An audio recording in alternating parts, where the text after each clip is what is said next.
참 좋은 날입니다. 어스틴 주님의 교회 매일 말씀 묵상에 오신 여러분을 환영합니다.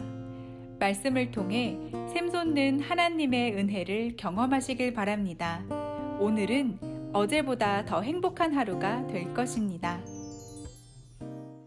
네, 매일 말씀 묵상 오늘 우리에게 주시는 하나님 말씀은 창세기 42장 18절부터 20절까지 말씀, 석절 말씀만 보도록 하겠습니다. 우리 함께 읽을까요? 시작. 사흘 만에 요셉이 그들에게 이르되 나는 하나님을 경외하노니 너희는 이같이 하여 생명을 보전하라. 너희가 확실한 자들이면 너희 형제 중 한 사람만 그 옥에 갇히게 하고 너희는 곡식을 가지고 가서 너희 집안에 굶주림을 구하고 너희 막내 아우를 내게로 데리고 오라. 그러면 너희 말이 진실함이 되고 너희가 죽지 아니하리라 하니 그들이 그대로 하니라. 아멘. 네, 우리 집에 아이들 중에 귀가 잘 안 들리는 아이가 한 명 있습니다. 또 괜히 이렇게 말씀드리면 성도님들 걱정하실까 싶어서 좀 더 자세히 말씀드리자면 다른 사람들의 목소리는 다 잘 듣는데 자기 엄마 아빠의 목소리만 잘 못 듣는 아이가 하나 있습니다. 불러도 대답이 없고요. 뭘 하라 그래도 답이 없는 아이입니다. 제가 이름을 말씀드리기는 좀 그렇고 성별만 말씀드리자면 남자애입니다. 참고로 저는 아이가 5이지만 아들은 하나입니다. 얘는 뭐 사탕 먹자, 초콜릿 먹자, 유튜브 보자 뭐 이런 말은 속삭이기만 해도 잘 듣는데 예를 들면 청소해라, 뭐 씻어라, 그만 놀고 들어와라 이런 말은 잘 듣지 않습니다. 일부러 귀를 닫고 있는 것인지 이럴 때는 자기 이름을 불러도 잘 듣지를 않습니다. 제가 이 아이를 키우면서 하나님 아버지의 마음을 많이 깨닫곤 합니다. 보통의 남자아이들처럼 침대 위에서 바닥으로 점프 뛰어서 내려오며 노는 것을 참 좋아하는데요. 아빠 된 입장에서 보면 그게 그렇게 위험천만해 보입니다. 미국 침대는 한국 침대보다 더 높은데 거기서 바닥으로 뛰어내리니까 혹시나 넘어지지나 않을까 굉장히 위험하게 보일 때가 많습니다. 그래서 제가 드림아 하지 마라 이렇게 이름을 말해버렸네요. 드림아 하지 마라 그러면 보통은 안 해야 되는 게 일반적인데 얘는 분명히 저를 쳐다봤는데 저랑 눈도 마주쳤는데 기어이 뛰어내립니다. 그러면 제 목소리가 좀 더 커지겠죠? 드림이 하지 마라. 어떻게 할까요? 그래도 뜁니다.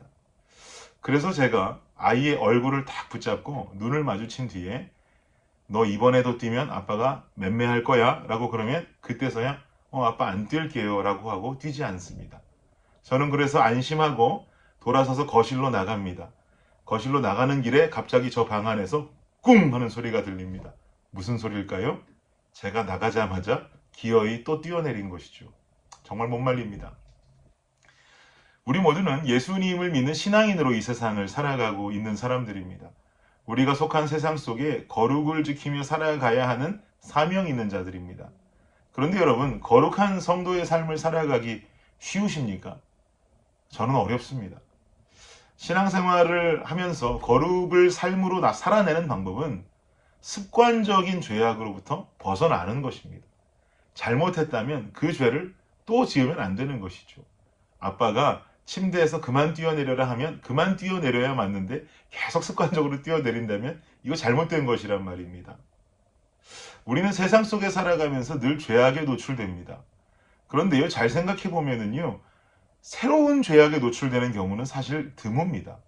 그렇지 않습니까? 우리는 새로운 죄를 지으며 살아가기보다 생각해보면 늘상 지어왔던, 그제도 지었던 죄를 어제도 짓고 어제도 지었던 죄를 오늘도 짓는 이런 습관적인 죄에 노출될 때가 많단 말이죠.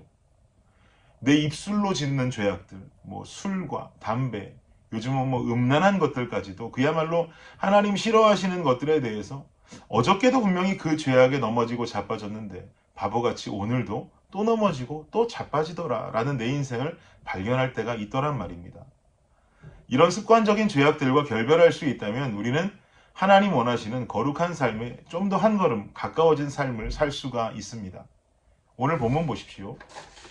요셉 앞에요. 요셉의 형님들이 서 있습니다. 요셉은 이미 애굽의 총리 대신이 되어 있고요. 형님들은 애굽으로 식량을 가지러 왔습니다. 이 형님들이 어떤 형님들입니까? 요셉 입장에서 봤을 때는요, 자신을 죽이려다가 죽이지는 않고 미디안 상인들을 통해서 팔아 넘겨버린 그 형님들입니다. 이 형들 때문에 애굽까지 왔고요. 이 형님들 때문에 감옥살이까지 한 겁니다. 사실은. 어찌 보면 원수와 같은 형님들 만난 거죠. 형들은 자신들 앞에 서 있는 그 사람을 요셉이라고 상상도 할 수 없습니다. 이미 요셉은 상상할 수 없는 정도의 높은 위치에 올라가 있는 사람이 되었고, 또 한 가지 중요한 건 요셉은 일부러 형님들과 대화할 때 중간에 통역관을 세움으로써 애굽에서 사용하는 언어로 말하고 있었기 때문에 형님들의 입장에서 봤을 때는 얘가 내 동생 요셉이라고 상상도 못하는 것이죠. 이런 형들을 보면서 요셉은 이렇게 말합니다. 19절 보십시오. 19절 함께 읽을까요? 시작. 너희가 확실한 자들이면 너희 형제 중 한 사람만 그 옥에 갇히게 하고 너희는 곡식을 가지고 가서 너희 집안의 굶주림을 구하고 내가 너희들에게 곡식을 줄 테니까 그 식량을 가지고 너희 아버지가 계신 곳으로 가라는 겁니다. 대신에 너희들 중에 한 사람은 여기 남아야 된다는 거예요. 그리고 나머지만 가서 너희들의 다른 동생 베냐민을 데리고 와야 한다라고 명령하죠. 요셉의 형들은 이 요셉의 명령에 순순하게 따를까요? 20절 보십시오. 20절 읽겠습니다. 시작. 너희 막내 아우를 내게로 데리고 오라. 그러면 너희 말이 진실함이 되고 너희가 죽지 아니하리라 하니 그들이 그대로 하니라. 그들이 그대로 하니라. 요셉의 형들은 요셉의 명령에 순순히 따릅니다. 그리고 자신들 중에 시므온만 남기고 아버지께로 그 형제들, 나머지 형제들은 돌아가게 되죠. 그런데 여러분, 이 장면 굉장히 익숙한 장면 아닙니까? 미디안 상인들에게 요셉을 팔아 넘기고 자신들만 아버지께로 향했던 형제들의 과거의 모습과 참 비슷하고 동일한 장면으로 보여집니다. 이번에는 시므온을 놓고 아버지께로 향하고 있습니다. 그리고 아버지 야곱에게 말합니다. 하나 남아있는 베냐민 데리고 애굽 다시 가야 한다라고 말하죠. 그래야 시므온 구할 수 있습니다라고 말하는 겁니다. 그러자 야곱이 굉장히 고민합니다. 왜냐하면 이 베냐민은 라헬이 낳은 하나 남은 자식이거든요. 요셉은 이미 죽어버렸고 야곱의 생각 속에서 남아있는 라헬의 아들 베냐민 하나뿐인데 이 아이마저 이룰 수가 없는 거죠. 그래서 야곱은 막 고민하고 염려합니다. 그러자 큰형 르우벤이 나섭니다. 42장 36절에 37절 말씀인데요. 제가 읽겠습니다. 그들의 아버지 야곱이 그들에게 이르되 너희가 나에게 내 자식들을 잃게 하도다. 요셉도 없어졌고 시므온도 없어졌거늘 베냐민을 또 빼앗아 가고자 하니 이는 다 나를 해롭게 함이로다. 르우벤이 그의 아버지에게 말하여 이르되 내가 그를 아버지께로 데리고 오지 아니하거든 내 두 아들을 죽이소서. 그를 내 손에 맡기소서. 내가 그를 아버지께로 데리고 돌아오리이다.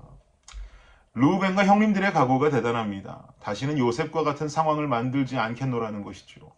그리고 르우벤은 자신의 아들들의 이름을 걸고 아버지께 맹세합니다. 꼭 데리고 올 테니 걱정 말고 베냐민을 주십시오. 그리고는 결국 베냐민을 데리고 다시 애굽 땅으로 향하게 됩니다. 여러분, 회개라는 말 많이 들어보셨죠?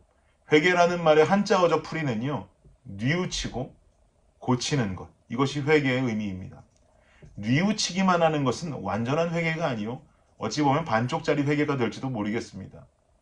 죄라고 하는 말의 헬라어는 보통 하마르티아라고 하는 단어를 사용하는데요. 이 헬라어 의미는 관역에서 벗어났다라는 의미를 담고 있습니다. 결국 죄라고 하는 것은 하나님이라는 관역으로 가야 하는 나의 거룩한 인생이 그 길을 벗어나서 하나님 아닌 다른 관역으로 날아가게 되는 삶, 이것을 죄라고 말한다는 거죠. 그러면 여러분, 이것이 죄라면 회개는 의미가 무엇일까요? 내 인생이 다른 관역으로 날아가네? 잘못 살고 있네? 어떡하지? 주님 용서해 주세요. 라고만 말하려 하고 끝나는 것은 반쪽짜리 회개가 될지도 모릅니다. 우리가 행해야 하는 정확한 회개는 잘못된 관역으로 날아간 그 내 화살을 뽑아서 올바른 관역 대신 하나님께로 꽂아 넣는 것. 잘못된 관역으로 날아간 내 인생을 돌려서 하나님이라는 그 관역으로 올바르게 꽂아 넣는 것. 여기까지가 내 인생의 회개가 되어야 한다는 것입니다. 즉, 뉘우치고 끝, 잘못했구나 끝, 이것으로 끝나는 것이 아니라 결국은 나의 잘못된 부분을 올바르게 고쳐내는 데까지 이르러야 한다는 것이죠. 사랑하는 성도 여러분, 르우벤을 비롯한 요셉의 형들은 자신들이 철없이 버려버린 요셉에게 보인 이 죄악을 되풀이하지 않습니다.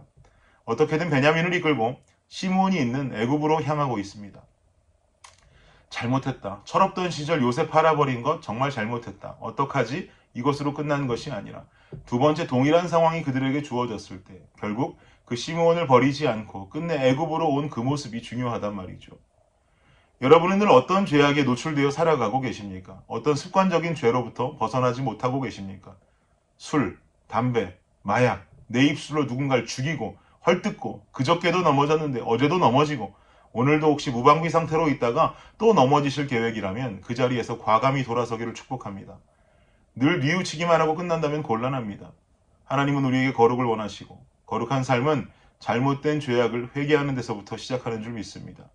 뉘우쳤으면 고침으로 말미암아 거룩을 향해 한 걸음 더 나아가는 오늘 하루가 되시기를 예수님의 이름으로 축복합니다.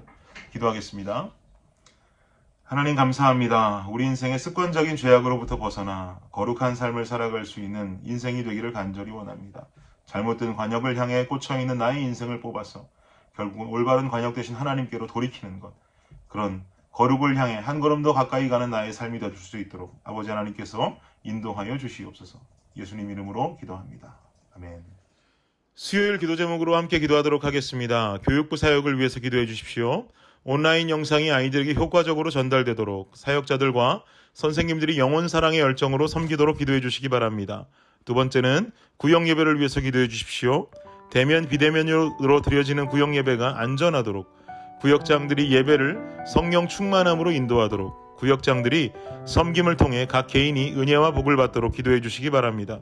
마지막 선교사님들을 위해서 기도하실 때에 알래스카의 이홍래 목사님, 디국의 김재문 선교사님, 우즈베키스탄의 강세르게이 선교사님을 위해서 기도해 주시기 바랍니다. 기도하겠습니다.